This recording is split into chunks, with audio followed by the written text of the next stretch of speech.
ناظرین السلام علیکم، میں ہوں ذیشان علی۔ پروگرام اسلامک کیلنڈر میں آپ کا خیر مقدم ہے۔ جیسا کہ آپ جانتے ہیں کہ اسلامک کیلنڈر میں ہم اہم تاریخوں میں رونما ہونے والے ان واقعات پہ گفتگو کرتے ہیں جو ہماری زندگی میں کسی بھی رخ سے اپنا کردار ادا کرتے ہیں۔ تو آج یعنی 3 رجب المرجب کی عظیم تاریخ میں ہم جانشین رسول امام علی نقی علیہ السلام کی زندگی کے بعض اہم پہلوؤں کو پیش کریں گے۔ ناظرین، امام علی نقی علیہ السلام سلسلہ امامت کی 10ویں کڑی ہیں اور آپ بھی اللہ کی طرف سے انسانوں کی ہدایت کے لیے منتخب کیے گئے ہیں۔ آپ کی ولادت باسعادت 5 رجب المرجب کو مدینہ منورہ میں ہوئی اور اس وقت مامون عباسی کی حکومت تھی۔ امام علی نقی علیہ السلام امام محمد تقی علیہ السلام کے فرزند ہیں اور امام علی نقی علیہ السلام کی والدہ جناب سمانہ تھیں، جن کے بارے میں یہ ملتا ہے کہ آپ بہت زیادہ روزے رکھنے والی، متقی، پرہیزگار اور اپنے زمانے میں بے مثل و بے نظیر تھیں۔ آپ کا اسم گرامی علی اور کنیت ابو الحسن ثالث ہے۔ نقی آپ کا لقب ہے۔ نقی کے معنی صاف ستھرا یعنی پاک و پاکیزہ۔ امام علی نقی علیہ السلام کا ایک مشہور لقب ہادی بھی ہے۔ امام علی نقی علیہ السلام تمام انسانوں کو ان کی زندگی میں پیش آنے والے ہر کام کے لیے ہدایت دینے والے تھے۔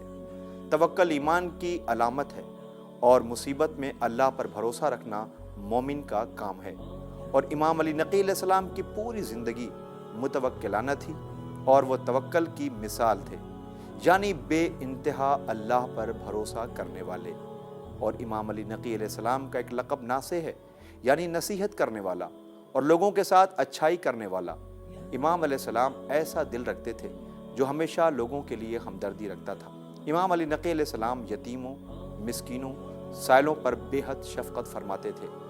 آپ کے در پر ہمیشہ غریبوں، مسکینوں، یتیموں کا ہجوم سا رہتا تھا، اور اکثر تو اپاہج اور نابینا لوگ بھی اس راہ پر بیٹھ جاتے تھے جہاں سے آپ کا گزر ہوتا تھا، جبکہ آپ خود سامرہ میں تنگ دستی کی زندگی گزار رہے تھے، لیکن پھر بھی امام علیہ السلام اپنے دروازے پر بیٹھے ہوئے کسی بھی سائل کو محروم نہیں پلٹاتے تھے۔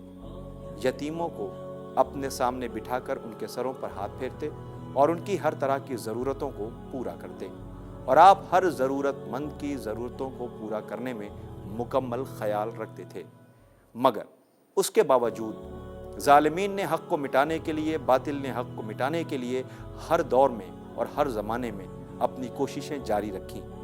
ظاہری طور پر حق پرستوں کو اپنی نظروں سے ہٹا تو دیا، مگر قیامت تک کے لیے مظلوم اور حق کے نمائندے دنیا سے خراج عقیدت لیتے رہے، اور قیامت تک عالم انسانیت سلام کرتی رہے گی، اور ظالم و باطل حاکم حکمران اور ان کے پیروکار لعنت و ملامت کا سلسلہ ان کے لیے قیامت تک کے لیے جاری و ساری ہے۔ تو ناظرین، ہم بات کر رہے ہیں 3 رجب المرجب کی تاریخ کی۔ یہ وہی غم کی تاریخ ہے۔ یہ تاریخ جب سن 257 ہجری میں آئی تھی تو کائنات کے 10ویں رہبر حضرت امام علی نقی علیہ السلام فرزند امام محمد تقی علیہ السلام کو زہر دغا سے شہید کر دیا گیا تھا۔ یہ وہ صابر امام تھے کہ جنہیں قید خانے میں قید بھی کیا گیا، ہر طرح کے ظلم کیے گئے، مگر آپ صبر پر ثابت قدم رہے۔ وطن چھوڑا، قبر رسول سے جدائی بھی برداشت کی، یہاں تک کہ ظلم کرنے والے ظالم افراد بھی آپ کے کردار سے متاثر بغیر نہ رہے۔ آئیے ہم سب مل کر امام علی نقی علیہ السلام کا پرسہ ان کے فرزند امام حسن عسکری علیہ السلام کی خدمت میں اور امام زمانہ علیہ السلام کی خدمت میں پیش کریں۔ ناظرین، امام علی نقی علیہ السلام کی زندگی بہت سختیوں میں گزری اور بدل بدل کر قید خانوں میں انہیں رکھا گیا۔ عباسی دور حکومت کا ظالم ترین بادشاہ متوکل آپ پر ظلم ڈھانے کے موقع ڈھونڈا کرتا تھا۔ امام پر غلط الزامات بھی لگائے جاتے رہے مگر کبھی کامیابی حاصل نہ ہو سکی۔ جیسا کہ ایک بار کا واقعہ ہے، کچھ لوگوں نے متوکل سے شکایت کی کہ چاہنے والے ان کے گھر میں اسلحے جمع کر رہے ہیں اور وہ عنقریب تیرے خلاف قیام کرنے والے ہیں۔ یہ سن کر متوکل نے راتوں رات امام علی نقی علیہ السلام کے گھر کی تلاشی کا حکم دیا۔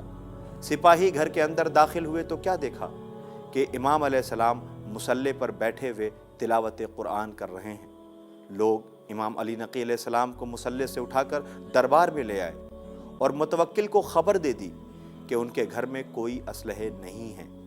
متوکل نے اپنی عادت کے مطابق امام علیہ السلام کی خدمت میں شراب پیش کرنی چاہی تو آپ نے فرمایا کہ تجھے معلوم ہے کہ شراب آل محمد کے گوشت و پوشت میں جذب نہیں ہوتا۔ اس نے شعر سنانے کا تذکرہ کیا، تقاضا کیا تو آپ نے فرمایا کہ میں شعر بہت کم پڑھتا ہوں۔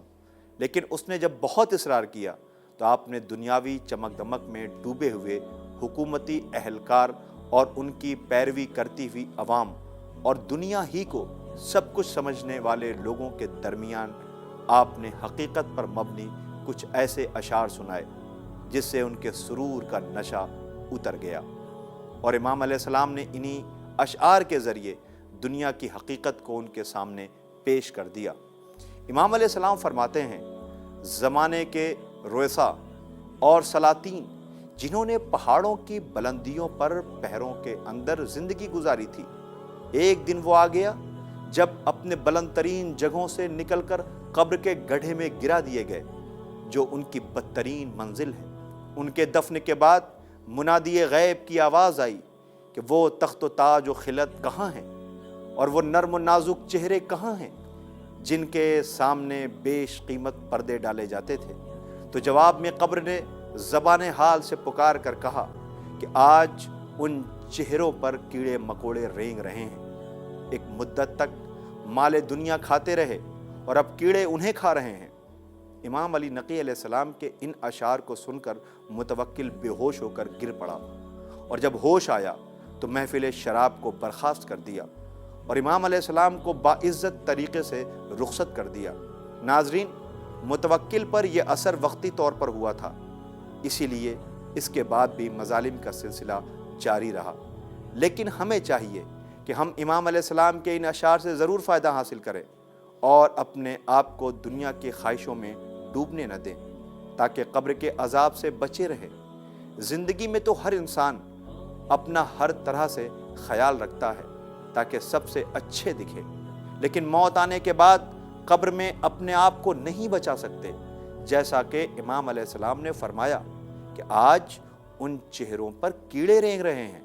آج کی تاریخ میں ہم اپنے امام علیہ السلام سے یہی دعا کریں گے کہ پروردگار، خالق کائنات، مالک ارض و سما، لائق کون و مکان، لائق حمد و ثنا، اپنے ہر شیعان اہل بیت چاہنے والے، محبت کرنے والے کو عذاب قبر سے بچائے اور سب کی قبر کی منزل کو آسان کرے۔ ناظرین، امام علی نقی علیہ السلام مدینہ چھوڑنے کے بعد تقریباً 11 سال تک سامرا میں رہے اور اس دوران طرح طرح کی اذیتیں برداشت کرتے رہے، یہاں تک کہ سن 252 ہجری میں متوکل کا بیٹا معتز باللہ خلیفہ ہوا اور اپنے باپ کے مظالم کی کسر کو پورا کرنے کے لیے 3 رجب سن 254 ہجری میں امام علیہ السلام کو زہر دغا سے شہید کرا دیا۔ انتقال سے پہلے تمام انبیاء کی میراث آپ نے اپنے فرزند امام حسن عسکری علیہ السلام کے حوالے کر دی تھی۔ ناظرین، جس وقت امام علیہ السلام کا انتقال ہوا اس وقت آپ کے پاس کوئی نہ تھا، اس وقت بہت ہی غربت و بے کسی میں آپ کا انتقال ہوا۔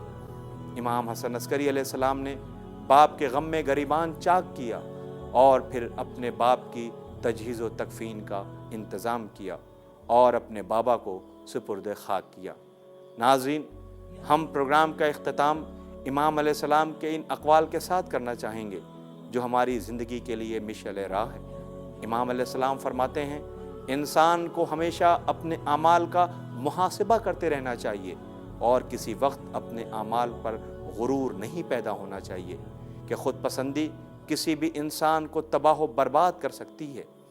صبر کے سلسلے میں فرماتے ہیں، صبر کرنے والے کی مصیبت اکہری ہوتی ہے اور فریاد کرنے والے کی دوہری، اور صبر کرنے والا صبر کرتا ہے تو مصیبت کے بعد اجر پا جاتا ہے اور صرف مصیبت کا ہی اثر رہ جاتا ہے، اور فریاد کرنے والا اجر سے محروم بھی ہو جاتا ہے اور دنیا و آخرت دونوں جگہ کی مصیبت سے دوچار رہتا ہے۔ بیداری نیند کو لذیذ تر بنا دیتی ہے اور بھوک سے کھانے کا مزہ بڑھ جاتا ہے، یعنی انسان اچھی نیند اور خشک ذائقہ کھانا پسند کرتا ہے اور پہلے بیدار رہے اس کے بعد سوئے، اور جب بھوک لگ جائے تب کھانا کھائے۔ اس وقت کو یاد کرو جب گھر والوں کے درمیان رہو گے، لیکن نہ کوئی طبیب کام آئے گا نہ حبیب۔ ناظرین، کاش کہ انسان زندگانی دنیا کے اس انجام کی طرف متوجہ ہو جائے تو اس کے کردار میں عظیم انقلاب پیدا ہو سکتا ہے۔ اہل دنیا جیتے جی کام نہیں آتے تو مرنے کے بعد کیا کام آئیں گے؟ ناظرین، اسی کے ساتھ ہمارے پروگرام اسلامک کیلنڈر کا وقت ختم ہوتا ہے۔ ہم پھر ملیں گے، تب تک کے لیے خدا حافظ۔